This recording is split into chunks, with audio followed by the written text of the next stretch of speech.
But एक दिक्कत हो चुकी है, मतलब वो मैंने आपको जैसा कि बोला था हमारा हो चुका पॉपट, वो भी एक एक नहीं दो दो पॉपट हो चुके हैं।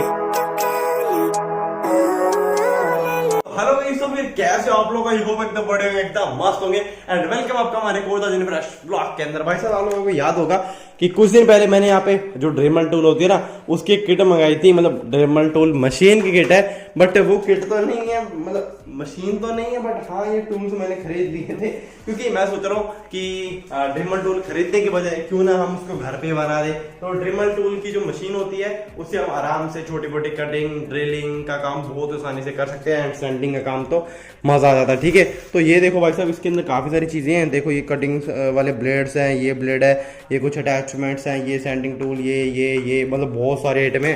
बट इनका मैं यार यूज कैसे करूंगा जब तक मेरे पास ड्रिमल टूल वाली मशीन ही होगी नहीं होगी। तो ठीक है, तो अब यहाँ पे मैं सोच रहा हूँ कि मार्केट में तो भाई साहब बहुत ज्यादा महंगी है, 3000 4000 5000 तक उसका प्राइस रहेगा और भाई साहब बहुत महंगी है, तो इसलिए वो तो हम नहीं खरीद सकते।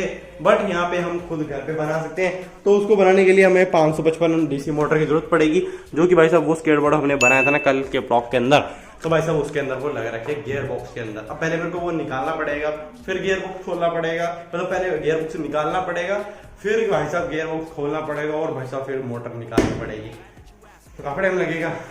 फटाफट से ऐसा करता हूँ, मैं यहाँ पे उसको निकालता बाहर, फिर आपको दिखाता हूँ वो कैसा था अगर आपने नहीं देखा तो। इसको साइड रखते हैं, चलो। अरे भाई साहब गिर मत जाना रे।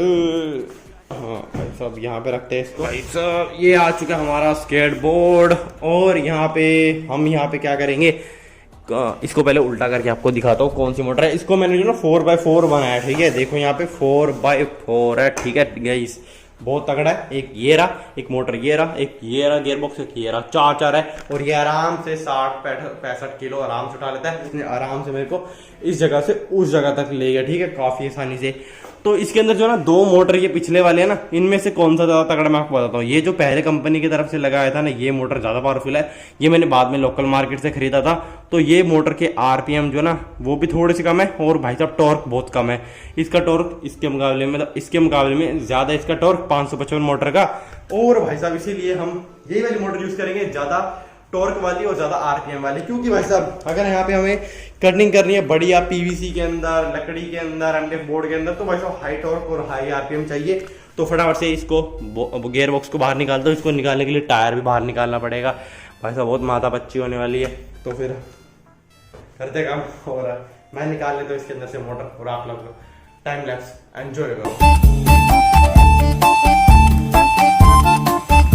फाइनली गाइस मैंने जो ना यहाँ पे गियर बॉक्स निकाल लिया, ये देखो काफी मस्त है, काफी बड़े साइज का। ये देखो भाई साहब मेरे हाथ से कंपैरिजन कर सकते हो, काफी बड़े साइज के। तो अब यहाँ पे हमें इसकी मोटर निकालनी है क्योंकि मोटर बहुत ज्यादा पावरफुल है इसकी। तो इसको निकालने के लिए हम यहाँ पे ये वाले सारे स्क्रू खोलने पड़ेंगे और ये सब कुछ करना पड़ेगा, जिसमें ये टाइम लगेगा। तो आपको फटाफट दिखाने के लिए मेरे को टाइम लैप्स लगाना पड़ेगा, और जिसको कि आप लोग एंजॉय करो और लाइक करो या सब्सक्राइब करो। मिलता आपको खोलने के बाद। भाई साहब गर्मी में हालत खराब हो रही है और फाइनली मैंने मोटर को बाहर निकाल दिए गियर बॉक्स से। गियर बॉक्स ये बड़ा और ये देखो काफी मस्त है, और इसके अंदर के गियर कैसे हैं वो तो मैंने आपको ऑलरेडी दिखा रखा है काफी पुराने ब्लॉग्स के अंदर और काफी बार दिखा रहा है। तो अगर आप पुराने ब्लॉग्स देखोगे तो आपको पता चल जाएगा। और भाई साहब ये मोटर आ चुकी है, देखो यहाँ पे इसकी कंडीशन थोड़ी सी देखने में बिगड़ी हुई है, बट हाँ ये काम बहुत अच्छा करती है। ठीक है, चलो ऐसा करता हूँ। यहाँ पे अब एक सबसे बड़ी प्रॉब्लम है कि इसका आगे वाला ये जो गियर है ना, सबसे छोटे वाला, इसको निकालना सबसे मुश्किल टास्क है। क्योंकि इसको ठोक तो हम नीचे रख के ऐसे सकते हैं, बट इसको निकालने में भाई साहब इसका अंदर का सिस्टम बिगड़ सकता है क्योंकि काफ़ी ज़्यादा टाइटली होता है। ठीक है, तो भाई साहब बहुत बड़ी प्रॉब्लम हो सकती है अगर ये खराब होगी तो मोटर, वरना दूसरी मोटर निकालनी पड़ेगी। चलो ऐसा करता हूँ, इसको निकाल लेता हूँ पहले, या फिर आपको मिलता हूँ। टाइम लैप्स इसका नहीं दिखाऊंगा क्योंकि इसमें माथापच्ची थोड़ी ज्यादा होगी। तो फटाफट से इसको मैं खोल लेता हूँ, फिर आपको मिलता हूँ। मैंने जो मोटर के आगे जो गियर लगा हुआ था वो निकाल दिया, देखो यहाँ पे। बट एक दिक्कत हो चुकी है, मतलब वो मैंने आपको जैसा कि बोला था ना, इसका अंदर का सिस्टम हिल जाएगा, तो वैसा ये प्रॉब्लम थोड़ा सा, बट ज्यादा नहीं हुआ। देखो ये काफी ज्यादा ऊपर नीचे होने लग गया। ठीक है, ये देखो इतना ज़्यादा इसको ऊपर नीचे नहीं होना चाहिए था, बट हाँ इसको निकालने में तो ऐसा थोड़ा बहुत प्रॉब्लम आएगा ही। बट हाँ शुक्र है कि ये ज़्यादा प्रॉब्लम नहीं आया।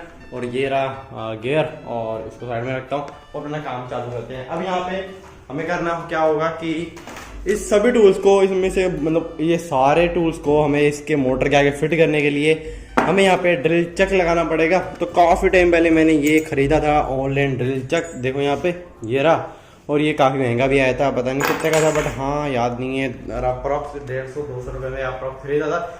और अभी मतलब काफ़ी टाइम हो गया, अभी नहीं खरीदा। अभी इन सभी टूल्स को लगाने के लिए हमें ये वाला ड्रिल चक लगाना पड़ेगा।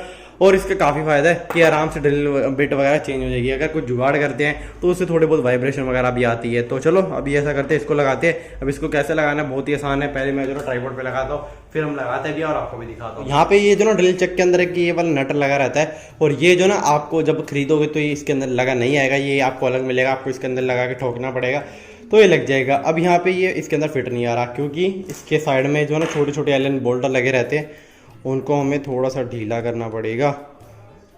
और कुछ स्टेप से हमें दोनों को ढीला कर लेना अच्छे से एकदम बढ़िया, ताकि सेंटर में लगे।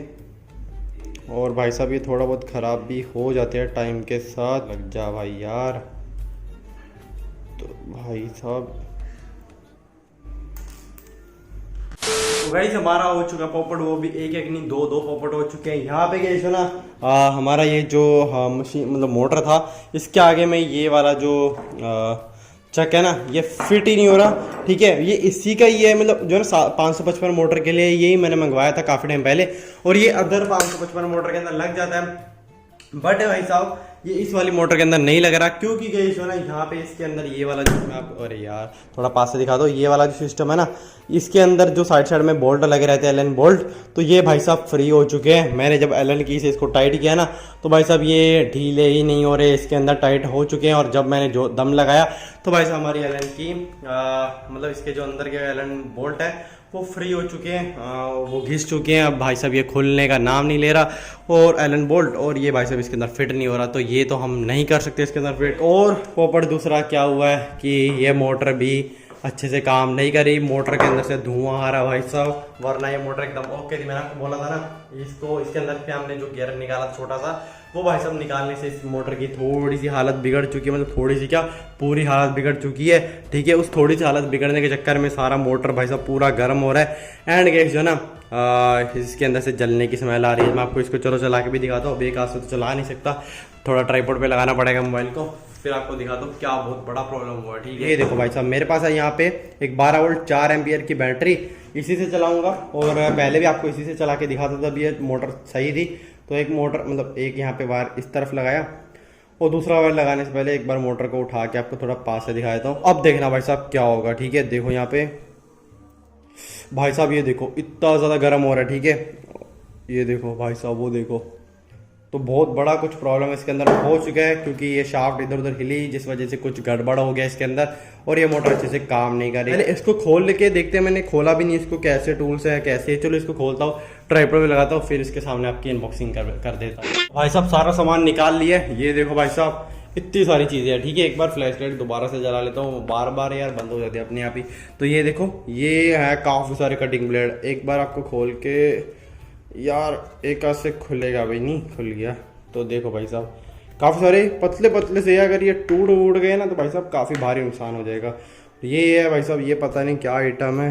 ठीक है, कुछ है, और ये भी आई थिंक कटिंग ब्लेड ही लग रहे हैं। हाँ ये काफ़ी बारीक बारीक कटिंग ब्लेड है। ये सैंडिंग करने के लिए कुछ टूल्स है, ये भी सैंडिंग करने के लिए टूल्स है। और ये कहाँ पे लगता है बताता हूँ, आई थिंक ये इसके ऊपर लगेंगे, प्लास्टिक का कुछ मटेरियल है इसके ऊपर आई थिंक लगेंगे। हाँ भाई साहब ये इसी के ऊपर फंस जाएंगे ऐसे, मतलब काफ़ी सारे आए हैं इसके साथ। तो चलो बढ़िया ही है। यहाँ पे एक ये वाला सैंडिंग टूल आया है, ये वाले कुछ चीज़ें आई हैं, पता नहीं क्या क्या आइटम है भाई साहब इसके साथ भेज रखी हैं।